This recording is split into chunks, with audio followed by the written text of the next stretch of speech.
I'm back again. I've got another challenge for you guys, the Skip Squad challenge.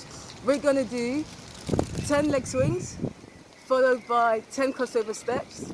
Then we're going to do 10 press-ups, upper body's important, followed by 10 Jeje steps. Then we're going to do 10 wrist to elbow. I'm going to show you rotations, followed by some zigzag steps. You ready? You ready? What should we do it first? Let's go. So first of all, leg swings.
That is your Skip Squad challenge for this week.